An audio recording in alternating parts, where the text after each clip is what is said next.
아직도 SNS에서 문재인 대통령만 팔로우하고 계시다고요? 친절한 청와대, 활짝 열려 소통하는 청와대. SNS 청와대 공식 계정으로 더 가깝게 만나세요. 트위터, 페이스북, 인스타그램과 카카오톡 플러스 친구에서 대한민국 청와대를 검색하고 친구가 되어주세요. 문재인 대통령과 청와대의 일정과 정책, 생생한 현장 사진들과 청와대 사람들의 뒷이야기까지 가장 빨리 만나볼 수 있습니다. 참! 청와대 홈페이지 즐겨찾기도 잊지 마세요.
SNS에서 어제부터 이분의 이름이 계속 실검 1위에 올라 있었는데 정미용 전 아나운서. 네. 예. 김정숙 여사에게 지금 저희가 비디오 파일로 준비를 했습니다만은 저런 막말을 했다가 지금 논란이 되고 있어요. 그러니까 그 정치가 언론의 자유가 있는 나라이기 때문에 정치인에 대해서 비판을 할 수는 있습니다. 예. 그 대상은 대통령이건 영부이건 간에 다 잘못한 게 있어 비판할 수 있는 건 언론의 자유 있는 건데 문제는 그 비판할 때 두 가지거든요. 하나는 허위 사실 또는 진실인지 아닌지 밝혀지지 않은 사실을 함부로 얘기해서는 안 되는 측면이 하나 있는 거고 또 하나는 사실을 얘기한다 하더라도 약간 비하하는 표현들이나 이런 부분들 우리가 삼가야 되는 겁니다. 네. 이게 잘못되게 되면 이게 이제 언론중재위원회에 갔다가 법원까지 갔다가 여러 가지 명예훼손으로 소송을 당해서 고초를 겪을 수도 있는 건데 일단 저 정미용 전 아나운서의 얘기 중에서 가장 문제가 되는 부분 하나 이제 제가 말씀드리면 네. 세금으로 비싼 옷. 이제 원문을 보시면 수억 원대라는 얘기들도 있는데 예. 과연 김정숙 여사가 그동안 들인 옷값이 정말 수억 원대가 맞는지에 대한 그건 팩트. 그 팩트의 예. 문제. 그게 허위 사실일 가능성이 하나 있는 것이고 네. 뭐 진실인지 아닌지는 아직 밝혀지지 않았습니다만 또 하나는 모든 것이 다 팩트가 맞다고 하더라도 영어 공부나 좀 해라. 뭐 살 좀 빼라. 이런 비하하는 표현들을 쓰는 것이 과연 맞는 것인가 그런 측면들을 생각해 볼 필요가 있거든요. 그러니까 정명 전 아나운서가 현 정부 특히 이 청와대의 안주인인 김정숙 여사에게 뭐 비판을 하고 싶은 것들은 있는 것 같은데 그게 그런 허위 사실인지 진실인지 헷갈리는 그런 문제들과 비하하는 표현들 때문에 본인이 정말 하고 싶은 얘기가 가려진다는 거죠. 법적 문제도 야기될 수 있는 것이고요. 예. 그러니까 저런 표현들을 하나하나 좀 조심할 필요가 있는데 조금 안타깝네요. 예, 근데 법적 문제도 야기될 수 있다는 얘기 해주셨는데 네. 지금 비난글이 쇄도하니까 이 비난글에 대해서 정명전 아나운서는 법적으로 내가 대응을 하겠다 이런 얘기를 지금 네네. 했거든요. 근데 지금 뭐 영부인을 향해서 살 빼고 영어 공부를 해라. 이 부분 만약에 네. 김정숙 여사라든가 뭐 청와대에서 문제를 삼으면 문제가 되겠죠. 오히려 뭐 이제 뭐 살을 빼라 말하든가 뭐 예. 영어 공부를 하라 말하든가 이것보다는 이건 네. 굉장히 주관적인 표현이고요. 예. 이 한마디로 뭉뚱그리면 저 글을 쭉 보고 아 정미용 씨는 지금 김정숙 여사가 아주 싫다는 거구나. 이건 네. 그냥 우리가 간파할 수 있지 않습니까? 근데 문제가 되는 것은 수억 원어치 옷을 해 입었다. 이런 게 이제 문제가 되겠죠. 팩트인지 아닌지에 따라서. 팩트가 아닐 것으로 전 봅니다만 지금 뭐 취임한 지 얼마 안 됐고 전 박근혜 대통령이 굉장히 옷을 뭐 다양하게 해 입으셨지만 네. 뭐 이제 계산해 보면 5억이다, 뭐 아니다, 최순실이 돈을 댔다 안 댔다 이게 지금 공방 중이지 않습니까? 이렇게 보면은 지금 취임 150일에 수억 원어치 옷을 해 입으면 앞으로 남은 기간 어떻게 해요? 오히려 김정숙 여사의 패션은 굉장히 서민적이고 소탈하다는 평을 많이 들었어요. 취임하고도 자택에 며칠 있다가 처음 청와대로 옮길 때 그 이제 쌀쌀한 날씨에 조끼 같은 거 입고 이 길에서 이 저 손님 데려다가 식사 대접하고 그랬던 것들 우리가 봤지 않습니까?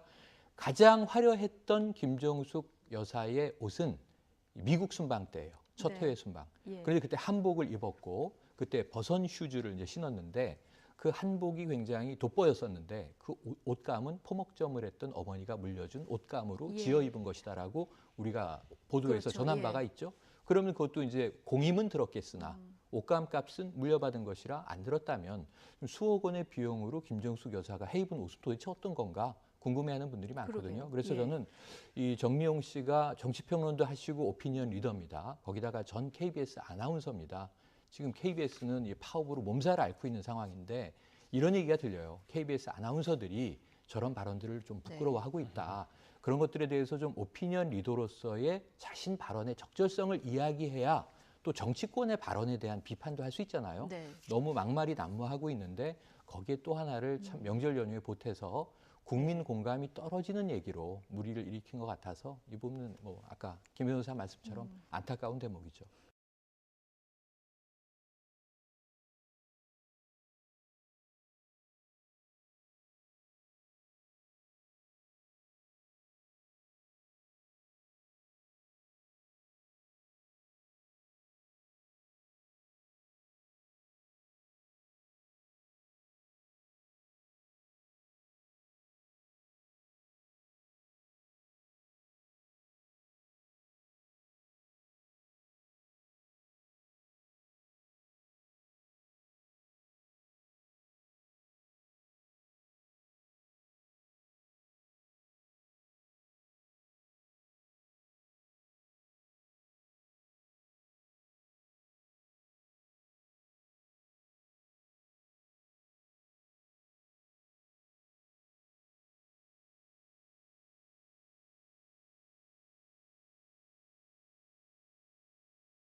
아직도 SNS에서 문재인 대통령만 팔로우하고 계시다고요?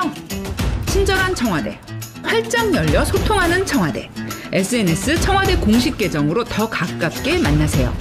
트위터, 페이스북, 인스타그램과 카카오톡 플러스 친구에서 대한민국 청와대를 검색하고 친구가 되어주세요. 문재인 대통령과 청와대의 일정과 정책, 생생한 현장 사진들과 청와대 사람들의 뒷이야기까지 가장 빨리 만나볼 수 있습니다. 참! 청와대 홈페이지 즐겨찾기도 잊지 마세요.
SNS에서 어제부터 이분의 이름이 계속 실검 1위에 올라 있었는데 정미용 전 아나운서, 네. 예, 김정숙 여사에게 지금 저희가 비디오 파일로 준비를 했습니다만은 저런 막말을 했다가 지금 논란이 되고 있어요. 그러니까 그 정치가 언론의 자유가 있는 나라기 때문에 정치인에 대해서 비판을 할 수는 있습니다. 예. 그 대상은 대통령이건 영부이건 간에 다 잘못한 게 있어 비판할 수 있는 건 언론의 자유 있는 건데 예. 문제는 그 비판할 때 두 가지거든요. 하나는 허위 사실 또는 진실인지 아닌지 밝혀지지 않은 사실을 함부로 얘기해서는 안 되는 측면이 하나 있는 거고, 또 하나는 사실을 얘기한다 하더라도 약간 비하하는 표현들이나 이런 부분들 우리가 삼가야 되는 겁니다. 네. 이게 잘못되게 되면 이게 이제 언론중재위원회에 갔다가 법원까지 갔다가 여러 가지 명예훼손으로 소송을 당해서 고초를 겪을 수도 있는 건데, 일단 저 정미용 전 아나운서의 얘기 중에서 가장 문제가 되는 부분 하나 이제 제가 말씀드리면, 네. 세금으로 비싼 옷, 이제 원문을 보시면 수억 원대라는 얘기들도 있는데 예. 과연 김종숙 여사가 그동안 드린 옷값이 정말 수억 원대가 맞는지에 대한 그건 팩트. 그 팩트의 예. 문제, 그게 허위 사실일 가능성이 하나 있는 것이고, 네. 뭐 진실인지 아닌지는 아직 밝혀지지 않았습니다만, 또 하나는 모든 것이 다 팩트가 맞다고 하더라도 영어 공부나 좀 해라, 뭐 살 좀 빼라, 이런 비하하는 표현들을 쓰는 것이 과연 맞는 것인가, 그런 측면들을 생각해 볼 필요가 있거든요.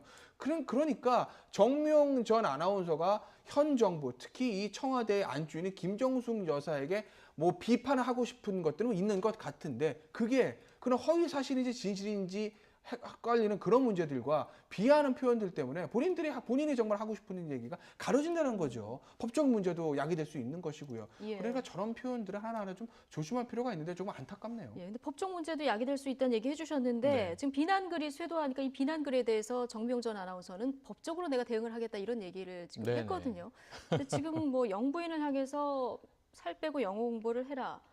이 부분 만약에 네. 김정숙 여사라든가 뭐 청와대에서 문제를 삼으면 문제가 되겠죠. 오히려 뭐 이제 뭐 살을 빼라 말하든가 뭐